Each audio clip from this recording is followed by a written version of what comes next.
welcome back to the TriYou channel where we don't give a shitbuster. SWAT sandwich. Nope. SWAT sandwich is what we're looking for. Okay. What you had for dinner. I'm Rob and this is Tanya. Stefana. Oh, Stefana. Oh. And I know before we get into the movie we're going to talk about, I promised a better Ronnie, and I think I delivered. It's here. Right? Yeah. Right? It's there. And this is going to make it easy for this. This makes you want to give me a hand job. Nope. Yeah. No. This doesn't do anything for you. Surprisingly, it doesn't make me want to give you a hand job. Hold on. Close your eyes. Close your eyes. I haven't done impressions yet on the videos. All right, you ready? Yeah. All right, open them. Mike Schmidt. What? Mike Schmidt, baseball player. I don't know who that is. You don't have, well, this is him. Okay. It's just like him. He's one of my favorites. Neil's behind the camera, and he'll remember Mike Schmidt. Yeah, one of my favorites. Yeah, well, I liked him because one time on Sports Center, they announced that he had to have surgery for his hemorrhoids. And those are some good hemorrhoids, right?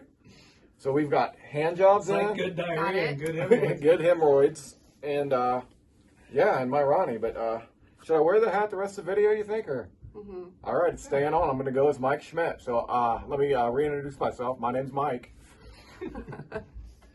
And this is one of my many mistresses, Tanya. He did have a bunch, I bet. Maybe he didn't. I shouldn't speak for Mike. That Ronnie makes you cocky. Oh, well. Okay, we're going to talk today.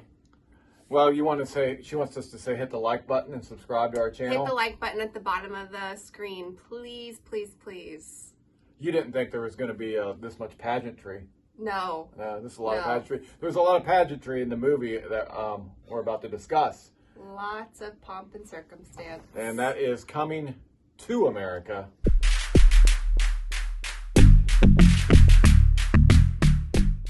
It was directed by Craig Brewer, so I had to raise my expectations that were pretty low just to well, I'd say like not even a mediocre. I had very low expectations. What else has he done? Hustle and Flow, Black Snake Moan. I like both of those really well. He's done some others, but those are the two that I like pretty well. So I thought maybe he can elevate this film, and I thought it would be a repeat the jokes, but this was just the best part to me. The only time I remember laughing was when they cut back and they actually showed footage from the original movie. When they say, "My name is Peaches, I'm the best." Oh, the DJs want to jerk me off real hard. Is that what they said? I think. But and they just threw in music, and Wesley Snipes' character was the worst I've ever seen him. Yep, that was my least favorite character, I have to say. I think this movie relied heavily on nostalgia, and that was, it relied too heavy on nostalgia. And I think they got that wrong. It absolutely did. Because I don't think even if they would have done the movie and just retold the same jokes, it would have been better than what they did here. Mm-hmm. They would just, Neil hasn't seen it. I don't know if you're going to bother, but maybe give it like 30 minutes. Our developer, Brooks, is a big fan of Coming to America, the first one, and he said he made it, I don't know, not even halfway through, I think. But they would just have musical numbers. They almost made it almost into kind of a musical, right? A little bit. Yeah, and they would just throw a Coming to America reference into a popular song. It was just, I can't imagine making it too much worse. It gets 52 on Metacritic, which I think is about 50 points too high. It was... So I asked you a question. I asked you who your favorite character was, and I don't think you were really able to answer that. I didn't like any of them. For me, it was Leslie Jones. She, I think, was the one that was the funniest, and not for me. And I can't think of anything she did funny. I've seen her in other stuff and I like her, but it was just they made her obnoxious and just loud.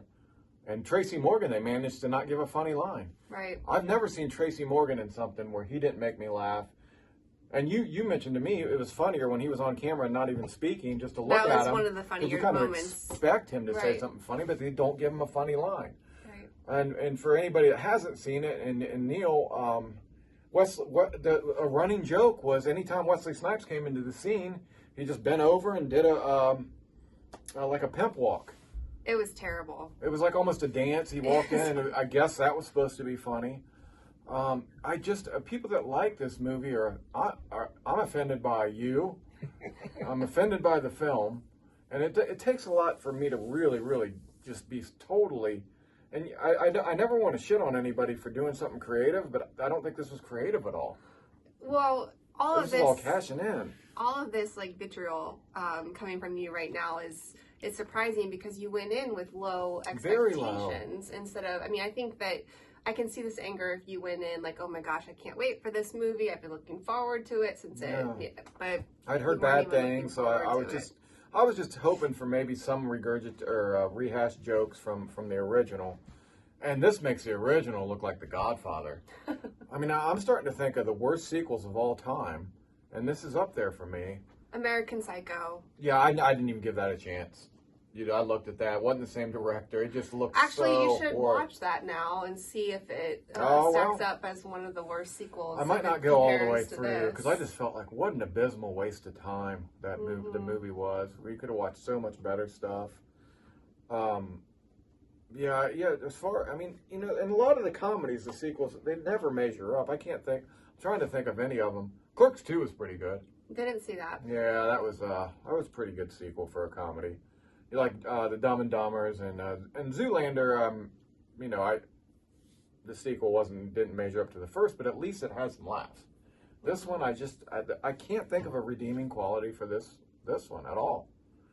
It made it a big grand production, and it just left out any comedy or the storyline wasn't very good. It wasn't a Kill Bill Volume 2. Oh yeah, geez, no, I don't think so. But you liked it better than I did. I didn't like it. I didn't get upset after it and go and rant and get really angry about it. For me, my favorite part of the movie absolutely was the wardrobe. So visually, I mean, it was very visually appealing, that movie, but other than that, it sucked. That kind of I didn't like that either. Really? No, I just don't think it really fit in the comedy. Why?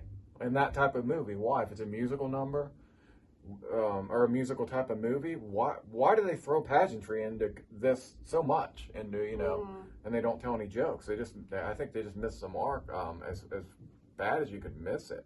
Even the old men in the barber shop Yeah. were terrible. Like, Yeah, I kept thinking, okay, when they come on, at least that part's going to be funny. But it just wasn't. That part fell flat. Oh, very flat. The whole movie fell flat.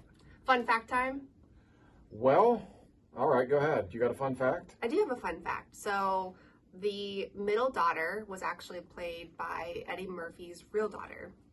That's my fun fact. Well, that's one redeeming thing about the movie, I guess. He got his, What's your father, fun fact? daughter. My fun fact is you shouldn't drink 4 Red Bulls and have an enema. Is that related to the movie at all? I don't know. You said fun fact. About the movie. Oh, well, no. There was nothing fun about it. The fact is, I don't think you should watch it. That's a good fact. Yeah. Hard fact. Come to TriYou. You can review the movie if you disagree with us. Come to TriYou. Post your review. Yeah. That's all. That's all I got. That's all, folks. Oh, enjoy my Ronnie. Bye. Bye.